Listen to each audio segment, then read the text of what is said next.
چطور بچه ها؟ امیدوارم که عالی باشید. سلام به همه خرداد ماهیای عزیز. در واقع امیدوارم که حالتون عالی باشه. امروز میخوایم بریم ببینیم که توی زندگی رمانتیک و عشقولانه شما چه خبره، چه انرژی در حال جریانه، چه چیزی باید راجبش بدونیم و اینکه چه راهنمایی میاد جلو برای اینکه شما بیشتر حالا یه لول دیگه بفهمید از زندگی رمانتیکتون و چیزایی بیاد جلو که ممکنه شما نسبت بهش حالا یه آگاهی دارید یا ندارید و در کل یه بررسی ریزی بکنیم ببینیم چه خبره. خب بچه تا من دارم کارتاتون رو شافل میکنم خیلی خوشحال میشم بهتون بگم که یعنی باید بهتون بگم خیلی خوشحال میشم اگه ویدیو رو دوست داشتید، باهاتون همخونی داشت، خیلی خوشحال میشم که ویدیو رو لایک کنید، کامنت بذارید، چنل رو سابسکرایب کنید که این باعث میشه من بیشتر مشتاق باشم که برای شما ویدیو بگیرم و بذارم راجع به موضوعات مختلف.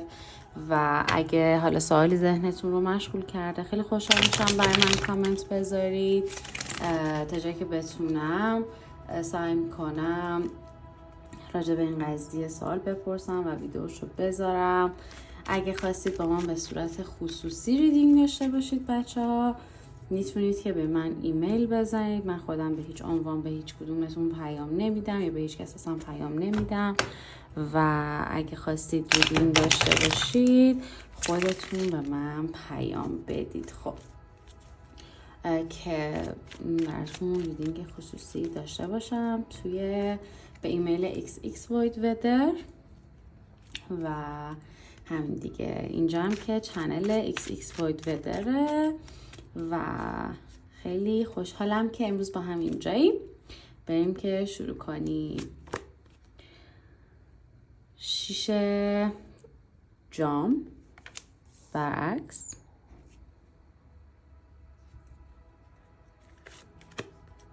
آس شمشیر برعکس، 5 سکه برعکس،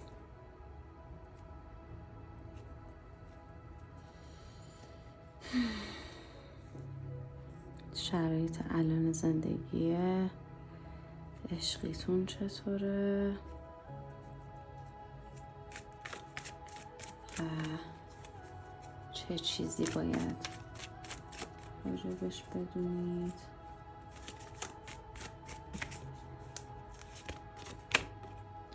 سه چوب دست، پادشاه شمشیر،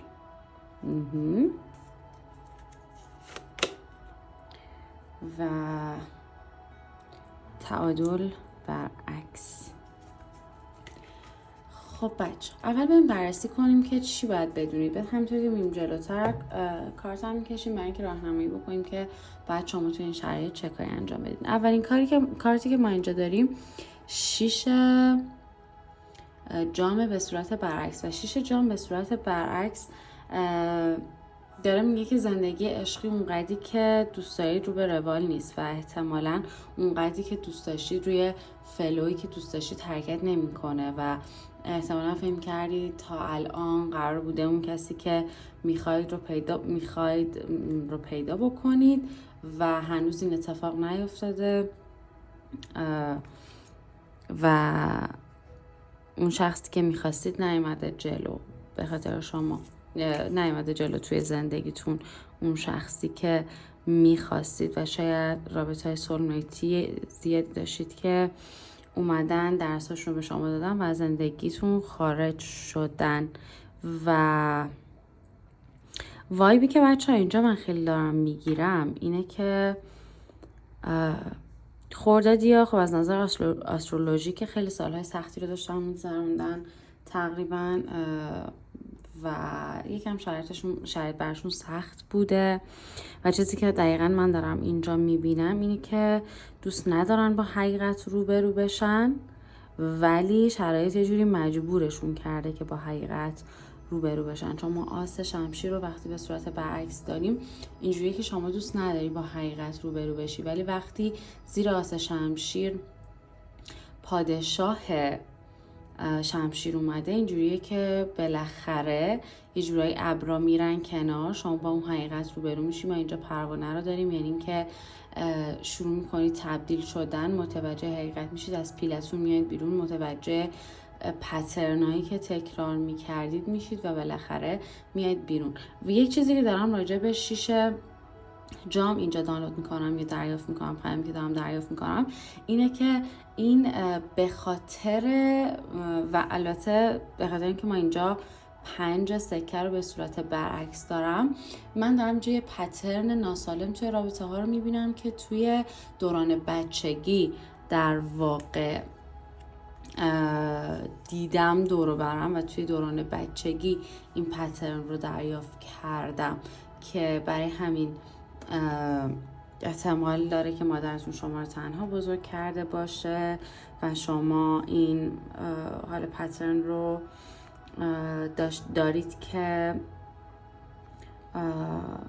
نمیدونید رابطه سالم چجوریه و عشق واقعی چجوریه. چون این کارت سولمیته یا کارت یه جورایی مربوط به بچگی ماست و این کارتیه که 5 سکه کارتیه که در واقع از اینکه توی کسی شما رو ول کرده باشه صحبت میکنی.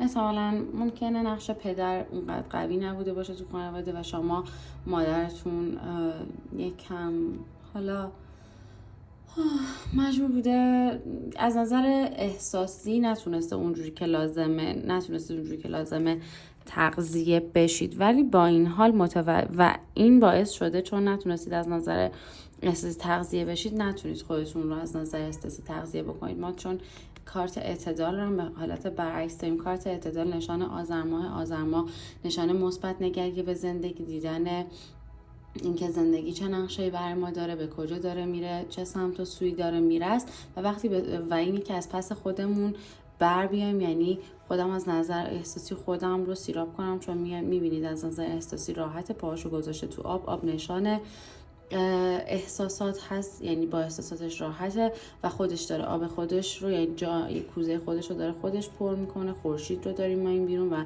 میبینیم که این خانم خیلی با اعتماد به نفس خودش داره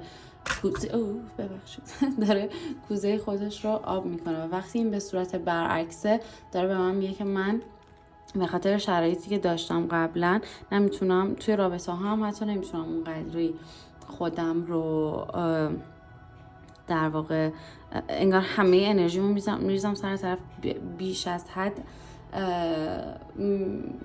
میچسبم بهش. بچه مسنجر رو نزنید، پیامی که لازمه بیاد بالا که من بدونم چرا یه سری اتفاقات داره میفته که اونا رو حل کنم و برم جلو.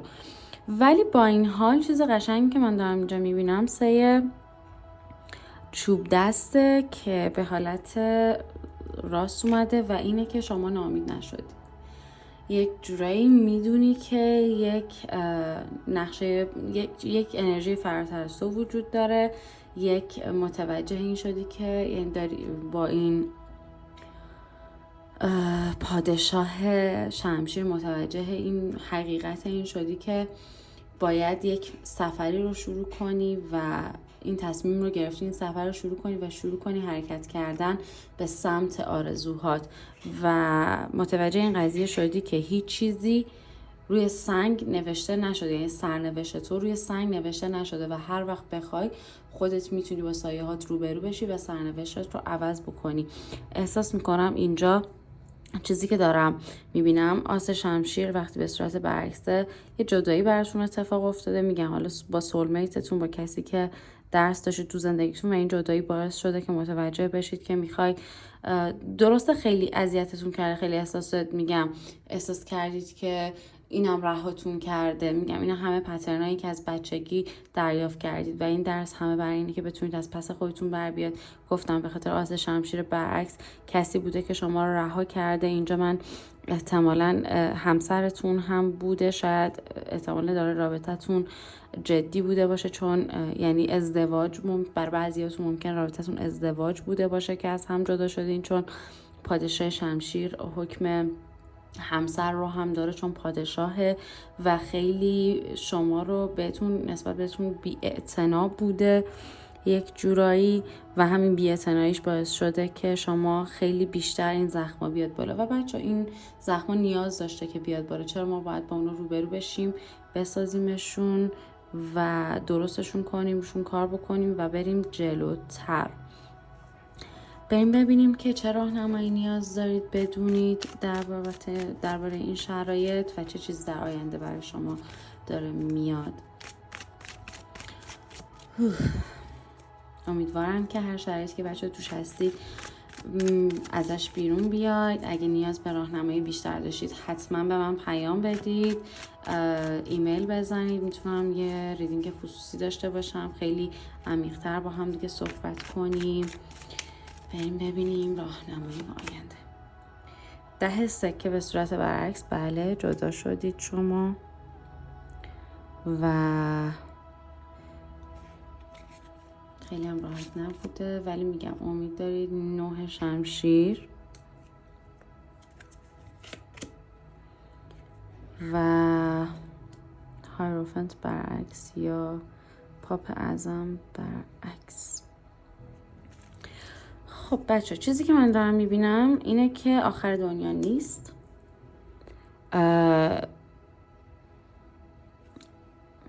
ببینید ما وقتی 10 سکر به صورت برعکس داریم، خب اینه که چیزی که باش آشنا بودیم خونه 10 خانواده خوشحاله.